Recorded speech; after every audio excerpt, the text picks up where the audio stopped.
हाय viewers,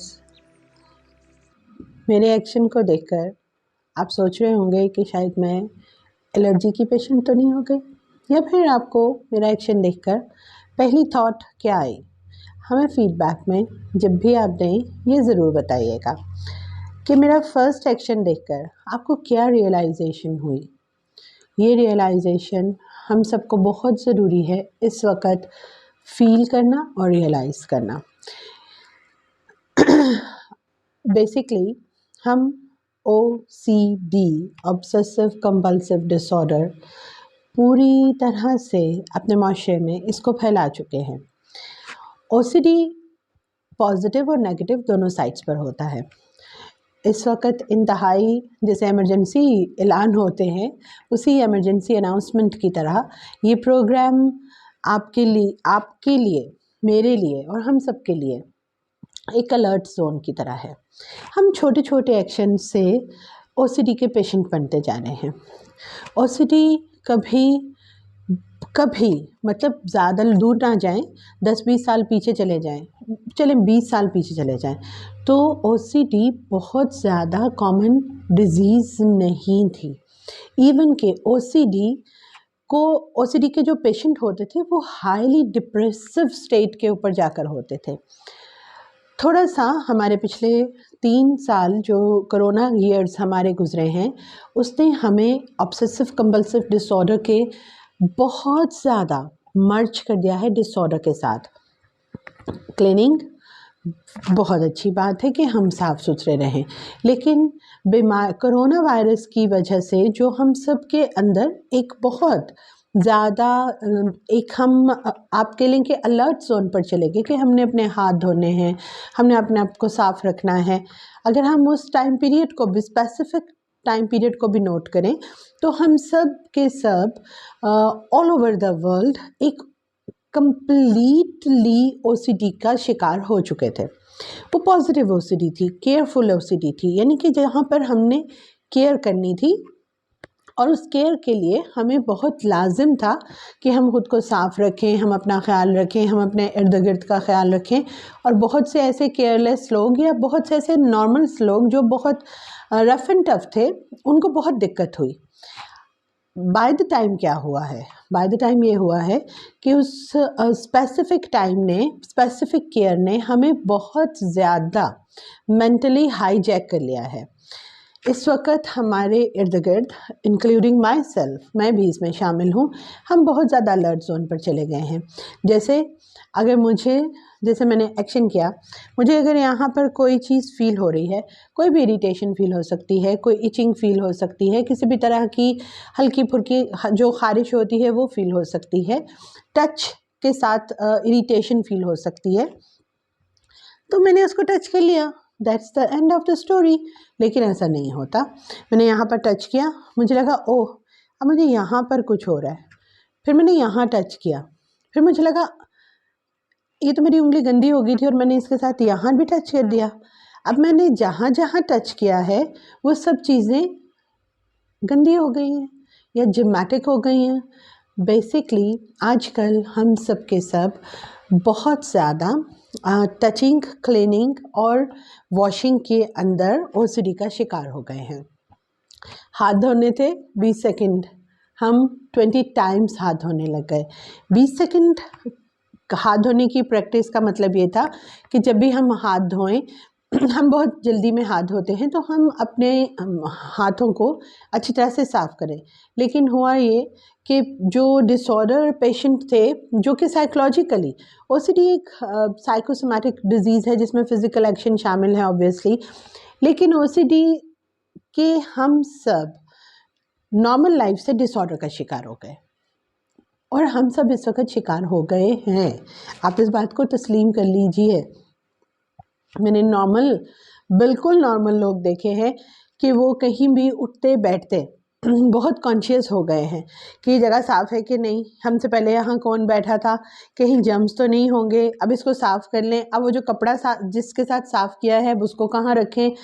अच्छा, हाथ धोने के लिए लोगों ने साबुन का इस्तेमाल बिल्कुल छोड़ दिया है, क्योंकि साबुन के साथ उनकी सेटिस्फेक्शन ही नहीं है कि साबुन जो है उसको किस तरह से उसको किसी और ने इस्तेमाल किया होगा, वो भी साफ़ है नहीं साफ़, तो हैंड वॉश की तरफ लोग ज़्यादा जाते हैं। फिर हैंड वॉश के साथ क्या हो रहा है कि हैंड वॉश का एक बहुत दिलचस्प मेरे साथ वाक़या हो चुका है कि जो हैंड वॉश का टच है, यानी कि जहाँ से आपने उसको टच करके उसका लिक्विड निकालना है, तो one my client said that ये तो जहाँ मैंने उसको टच किया था और वो लिक्विड निकला था, तो वो जगह साफ़ थी। मतलब ही आस्क्ड मी कि डॉक्टर ऐसा था, वो जगह साफ़ थी जहाँ से मैंने उसको टच किया था।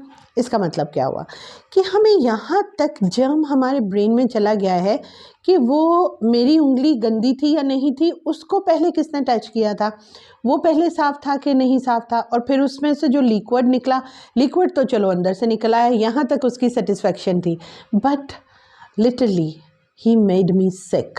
उसने मुझे मेंटली तौर पर सिक कर दिया मेरे पेशेंट ने, कि मुझे लगने लग गया कि यस यार, ये तो बात बिल्कुल सही कह रहा है, ही इज़ राइट, उसका टच, वो तो वहाँ से जगह साफ़ थी कि नहीं साफ़ थी।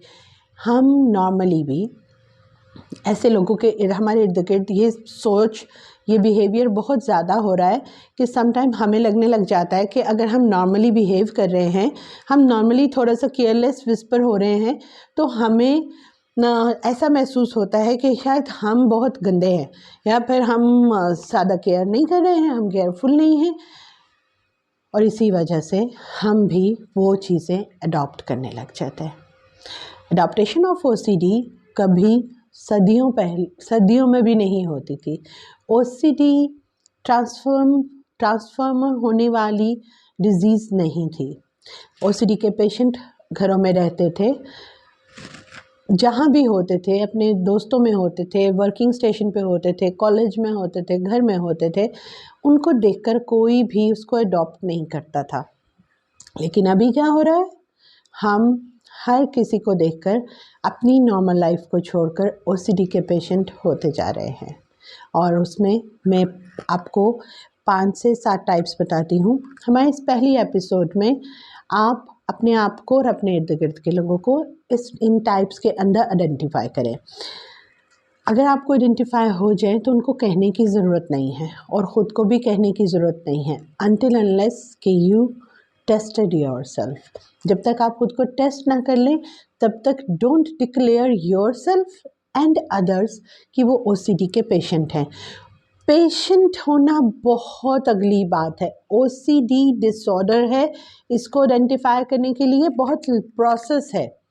OCD एक रेगुलर लेवल के ऊपर पॉजिटिव हमारे अंदर होना चाहिए कि हमें केयर करनी चाहिए, हमें हाथ अच्छे से धोने चाहिए, कपड़े साफ़ पहनने चाहिए, जगह को साफ़ करके बैठना चाहिए, खाती हुई चीज़ों को, प्लेट्स को, चम्मच को, अपने किचन को, अपने वॉशरूम को, अपने बेडरूम को, इन चीज़ों को, इवन के जो बच्चों की बुक्स हैं, बच्चों के बैग्स हैं, बच्चों के लंच बॉक्सेस हैं, बच्चों के शूज़ हैं, उनकी सॉक्स हैं, ये सब साफ़ होनी चाहिए। लेकिन इसका मतलब ये नहीं है कि वो बार बार साफ़ की जानी चाहिए, ठीक है। आपके डोर्स लॉक होने चाहिए, आपके लॉकर्स लॉक होने चाहिए, आपकी गाड़ी लॉक होनी चाहिए, आपकी कीज़ आपके पास होनी चाहिए, मगर बार बार लॉक को चेक नहीं करना चाहिए। ये जो रेपिटेशन है, इन सब चीज़ों को चेक कीजिए। थॉट्स तो पहले बारी बारी मैंने सब चीज़ें मैं डिस्कस करती जा रही हूँ, तो मैं आपको डायरेक्टली 5 चीज़ें बता देती हूँ कि आप फर्स्ट अपनी थॉट्स को चेक करें। नंबर 2, आप अपनी रेपिटेशन ऑफ वर्किंग को चेक करें कि आप कितना रिपीट करते हैं कामों को। आप अपनी वॉशिंग क्लीनिंग को चेक करें कि आप कितना ज़्यादा खुद को साफ़ रखते हैं, वॉशरूम में कितना लंबा नहाते हैं, वॉशरूम में कितना टाइम लेते हैं आप अपने हाथ कितनी बार धोते हैं, बिला वजह धोते हैं, धोते रहते हैं। अब अपना फेस कितना वॉश करते हैं, आप धुले हुए कपड़ों पे भी सेटिस्फाइड होते हैं कि नहीं होते, एक जगह आपको साफ़ सुथरी लग रही है उस पर भी आपका सेटिस्फेक्शन लेवल हाई होता है या लो होता है, या आप थोड़े से मिक्स माइंड हो जाते हैं। ये तो वॉशिंग एंड क्लीनिंग की तरफ था। फिर उसके बाद आप अपने आप को चेक करें कि आपकी थॉट्स कितनी पॉजिटिव हैं, कितनी मेस क्रिएट करती हैं आपके ब्रेन के अंदर। 1 2 3 4 5 जो आपकी अनवांटेड थॉट, मतलब आपको ज़रूरत नहीं है सोचने की कि मज़हब ये वो फलाना, बट आप सोचे जा रहे हैं, सोचे जा रहे हैं, सोचे जा रहे हैं। आपका ब्रेन प्रेशर कुकर की तरह फैलता जा रहा है, बढ़ता जा रहा है। एक इसमें चेक करें। हम हमें ऐसे ही बैठे बिठाए आपको किसी भी तरह की सेक्सुअल थॉट्स आने लग जाएं, नॉर्मल से हटकर, उसको चेक करें। आपको ऐसे ही बिल्कुल कुछ भी आपने किया नहीं, और आपकी इनर सेल्फ आपको कहे कि तुमने उसका दिल दुखा दिया, तुमने ये कर दिया, तुमने वो गिल्ट की थॉट्स आने लग जाएं, आपको बार बार गिल्ट होने लग जाए। इन सबको चेक कीजिए, और सबसे ज़्यादा इस बात को चेक करें कि आपके इर्द गिर्द मेस कितना है। मेस मीन्स आपने कितनी अनवांटेड चीज़ें इकट्ठी की हुई हैं। आप चीज़ों को बहुत ज़्यादा जमा करते जा रहे हैं, जैसे अखबारें, जैसे अनयूजेबल जो यूज़ नहीं होती चीज़ें, उनको आप अपने पास जमा करते जा रहे हैं। कोई चीज़ टूटी हुई है फिर भी आपने रखी हुई है, बॉटल्स हैं, कुछ भी एक्स्ट्रा सामान है, वो सब चीज़ें आप या आपके इर्द गिर्द कौन जमा करता है। तो और इसके अलावा कितना ज़्यादा आप ख़ुद को डिफ्यूज़, मतलब आप ख़ुद को कितना रद्द करते हैं, कितना छोटा करते हैं, या आप ख़ुद से कितने खौफज़दा हो जाते हैं, कितना सेल्फ़ कंट्रोल करके रखते हैं, या आप अपना सेल्फ़ कंट्रोल लूज़ कर देते हैं। इन बातों को आइडेंटिफ़ाई कीजिए। इस प्रोग्राम में ये हमारी कोशिश है कि हम सब एक जो बॉर्डर लाइन है उसको समझने के लिए पहले आइडेंटिफिकेशन को सीखें कि how to identify yourself and others. फिर हम अपना नेक्स्ट एपिसोड के अंदर इन बॉर्डर लाइंस के हवाले से टेस्ट करने के ऊपर बात करेंगे कि 1 2 3, और टेस्ट के अंदर भी हम अपनी 1 2 3 कैटेगरीज बताएंगे। जैसे अडल्ट का टेस्ट अलग है, टीनेजर का अलग है, और उसके अंदर जो हमारे एबनॉर्मल स्पेशल चिल्ड्रन हैं, स्पेशल पर्सन्स हैं, उनकी टेस्टिंग अलग है। तो हम नेक्स्ट एपिसोड के अंदर बारी बारी इन स्टेजेस को डिस्कस करेंगे। थर्ड स्टेज के ऊपर फिर बारी आएगी इसकी कि जब आपने टेस्ट कर लिया और आप बॉर्डर लाइन के इधर हैं या इधर हैं, तो तब आपने क्या करना है।